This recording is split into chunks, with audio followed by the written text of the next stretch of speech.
بسم اللہ الرحمن الرحیم۔ ابواب النجاسات، یہ ابواب ہیں نجاسات کے بیان میں۔ باب سور الحر، یہ باب ہے بلی کے جھوٹے کے بیان میں۔ عن کبشۃ بنت کعب بن مالک وکانت عند ابن ابی قتادۃ رضی اللہ عنہ ان ابا قتادۃ رضی اللہ عنہ دخل علیہا، کہ کبشہ سے روایت ہے، وہ ابن ابی قتادہ کے ہاں تھیں، یعنی ان کی زوجہ تھیں، کہ ابو قتادہ رضی اللہ تعالی عنہ دخل علیہا، ان پر داخل ہوئے۔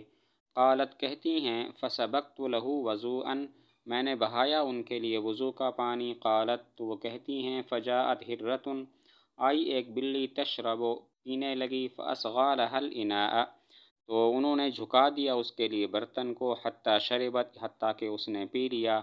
قالت کبشۃ، کبشہ کہتی ہیں، فرآنی، پس انہوں نے مجھے دیکھا، انظر الیہ، کہ میں ان کی طرف دیکھ رہی تھی۔ فقالا، پس فرمایا، اتعجبین یا ابنۃ اخی، کیا تم تعجب کرتی ہو اے بھتیجی، اے میری بھتیجی؟ فقلت، تو میں نے کہا، نعم، جی ہاں۔ فقالا، تو فرمایا، ان رسول اللہ صلی اللہ علیہ وسلم قال، حضور صلی اللہ علیہ وسلم نے فرمایا، انہا لیست بنجس، بے شک بلی ناپاک کرنے والی نہیں ہے، انما ہی من الطوافین علیکم او الطوافات، نہیں ہے سوائے اس کے کہ وہ تم پر آنے جانے والوں میں سے ہے، یا فرمایا آنے جانے والیوں میں سے ہے۔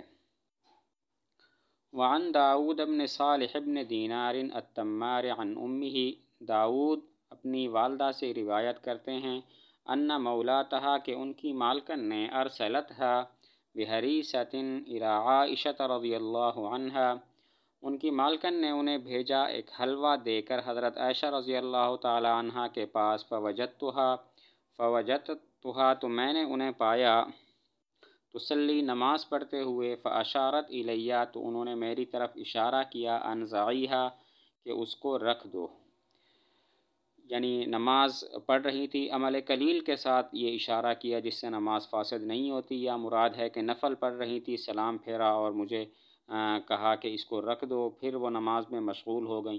فجاءت حرۃ، تو ایک بلی آئی، فاکلت منہا، تو اس نے اس سے کھایا۔ فلما انصرفت، پس جب وہ مڑیں، اکلت من حیث اکلت الحرۃ، فلما انصرفت، جب وہ نماز سے فارغ ہوئیں، اکلت، تو کھایا، من حیث اکلت الحرۃ، وہاں سے جہاں سے بلی نے کھایا تھا۔ فقالت، پس فرمایا، ان رسول اللہ صلی اللہ علیہ وسلم قال، بے شک حضور صلی اللہ علیہ وسلم نے فرمایا، انہا لیست بنجس، بے شک وہ ناپاک کرنے والی نہیں ہے، انما ہی من الطوافین علیکم، نہیں ہے سوائے اس کے کہ وہ تم پر آنے جانے والوں میں سے ہے۔ وقد رأیت رسول اللہ صلی اللہ علیہ وسلم، اور تحقیق میں نے دیکھا حضور صلی اللہ علیہ وسلم کو، یتوضأ بفضلہا، وضو کرتے ہوئے اس کے بچے ہوئے پانی سے۔ وعن ابی ہریرہ رضی اللہ عنہ عن النبی صلی اللہ علیہ وسلم قال، ابو ہریرہ فرماتے ہیں کہ حضور صلی اللہ علیہ وسلم نے فرمایا، یغسل الاناء، دھویا جائے برتن، اذا ولغ فیہ الکلب، جب منہ مارے اس میں کتا، 7 مرات، 7 مرتبہ، اولاہن او اخراہن، ان میں سے پہلی مرتبہ یا ان میں سے آخری مرتبہ مٹی کے ساتھ، وَإِذَا وَلَغَتْ فِيهِ الْحِرَّةُ، اور جب اس میں بلی منہ ڈالے، غسل مرتن، تو اس کو دھویا جائے 1 مرتبہ۔ وعنہ، اور انہی سے مروی ہے، عن النبی صلی اللہ علیہ وسلم قال، کہ حضور علیہ السلام نے فرمایا، طہور الاناء، برتن کا پاک ہونا، اذا ولغ فی الحر، جب اس میں بلی منہ ڈالے، ان یغسل مرتن او مرتین، کہ دھویا جائے اس کو 1 مرتبہ یا 2 مرتبہ۔ وعنہ قال، اور انہی سے مروی ہے کہ فرماتے ہیں، اذا ولغ الحر فی الاناء، جب بلی برتن میں منہ ڈالے، فاحرقہ، تو اس کو بہا دو، وغسلہ مرتن، اور اس کو دھوو 1 مرتبہ۔ قال النیموی، امام نیموی رحمۃ اللہ علیہ جو مؤلف ہیں وہ فرماتے ہیں، مؤلف نیموی رحمۃ اللہ علیہ فرماتے ہیں، والموقوف اصح فی الباب، حدیث موقوف صحیح ترین ہے اس باب میں۔ حدیث موقوف یعنی جس میں صحابی حضور صلی اللہ علیہ وسلم کی طرف نسبت کیے نہ کرے اور خود ہی کوئی بات کر دے، تو وہ حدیث موقوف ہوا کرتی ہے۔ بلی کے جھوٹے کے بارے میں اختلاف ہے کہ وہ اس کا کیا حکم ہے۔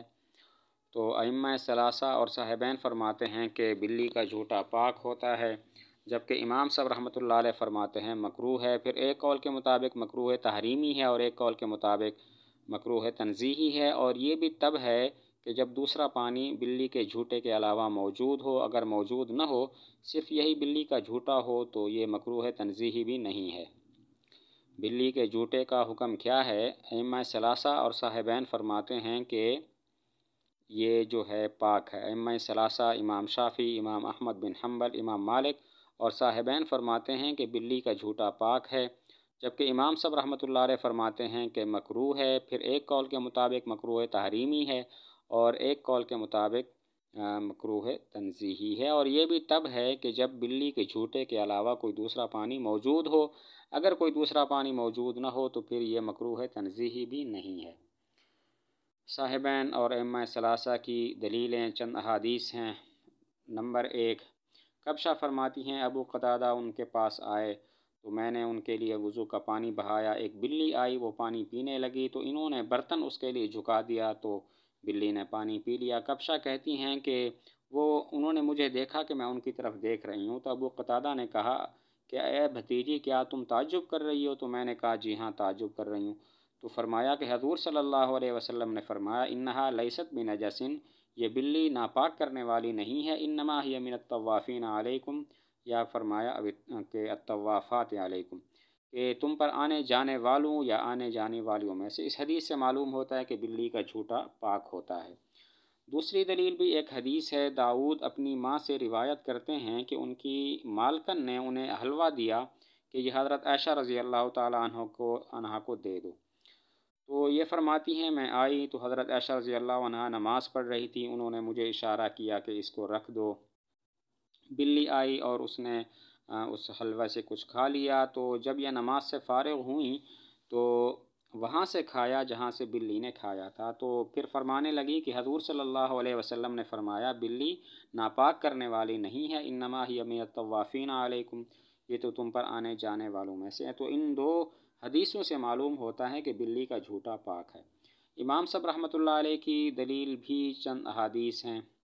ایک حدیث ابو ہریرہ ہے کہ حضور صلی اللہ علیہ وسلم نے فرمایا جب کتا برتن میں منہ ڈالے تو اس کو 7 مرتبہ دھویا جائے، پہلی یا آخری مرتبہ مٹی کے ساتھ، اور بلی منہ ڈالے تو پھر اس کو 1 دفعہ دھویا جائے۔ معلوم ہوا کہ بلی کا جھوٹا پاک نہیں ہے۔ دوسری دلیل بھی حدیث ابو ہریرہ ہے، فرماتے ہیں کہ حضور صلی اللہ علیہ وسلم نے فرمایا برتن کے اندر جب بلی منہ ڈالے تو اس کو 1 مرتبہ یا 2 مرتبہ دھویا جائے۔ اس سے بھی معلوم ہوا کہ بلی کا جھوٹا پاک نہیں ہے۔ اور تیسری دلیل ابو ہریرہ رضی اللہ تعالیٰ عنہ کا فتویٰ ہے، وہ فرماتے ہیں کہ جب بلی برتن میں منہ ڈالے تو پھر اس کو بہا دو اور اس کو 1 دفعہ دھو لو۔ اس سے بھی معلوم ہوا بلی کا جھوٹا پاک نہیں ہے۔ اب اس پر سوال ہوتا ہے کہ تو ان حدیثوں سے تو معلوم ہوا، حدیث ابو ہریرہ یہ جو 2 حدیثیں ہیں اور جو فتویٰ ان کا ہے اس سے تو معلوم ہوتا ہے کہ بلی کا جھوٹا حرام ہے۔ پھر امام صاحب کیوں فرماتے ہیں کہ یہ مکروہ ہے؟ تو جواب یہ ہے کہ یہ جو حدیثیں ہیں 2 حدیثیں ابو ہریرہ رضی اللہ تعالیٰ عنہ والی اور ان کا جو فتویٰ ہے یہ کراہت پر محمول ہیں، اور اس پر قرینہ وہ پچھلی احادیث ہیں جو مستدل ہیں صاحبین کا اور ائمہ ثلاثہ کا، ان سے معلوم ہوتا ہے کہ بلی کا جھوٹا جو ہے وہ حرام نہیں ہے۔ تو ان دونوں قسم کی حدیثوں کو تطبیق اس طرح دی جا رہی ہے کہ یہ جو آخری حدیثیں ہیں یہ کراہت پر محمول ہیں، اور جو پہلی حدیثیں ہیں وہ جواز پر محمول ہیں، اور جواز اور کراہت یہ دونوں جمع ہو سکتے ہیں۔ اب اس پر سوال یہ ہوتا ہے کہ جھوٹے میں تو لعاب شامل ہوتا ہے، اور لعاب گوشت سے پیدا ہوتا ہے، اور بلی کا گوشت حرام ہے تو اس کا لعاب بھی حرام ہوا۔ جب لعاب حرام ہے تو جھوٹا بھی حرام ہونا چاہیے، ناپاک ہونا چاہیے، پھر امام صاحب کراہت کا قول کیوں کرتے ہیں؟ سوال ہوتا ہے جھوٹے میں لعاب شامل ہوتا ہے، اور لعاب متولد من اللحم ہوتا ہے، گوشت سے پیدا ہوتا ہے، اور بلی کا گوشت حرام ہے تو لعاب بھی حرام۔ جب لعاب حرام ہے تو اس کا جو جھوٹا ہے وہ ناپاک ہونا چاہیے، پھر امام صاحب کراہت کا قول کیوں کرتے ہیں؟ جواب یہ ہے کہ کراہت کا قول علت طواف کی وجہ سے ہے، جو حضور علیہ السلام نے فرمایا انما ہی من الطوافین علیکم، یہ تم پر آنے جانے والوں میں سے ہے، اس علت طواف کی وجہ سے ہم نے اس کو اس کے جھوٹے کو کراہت پر محمول کیا کہ اس کا جھوٹا مکروہ ہے، حرام اور ناپاک نہیں ہے۔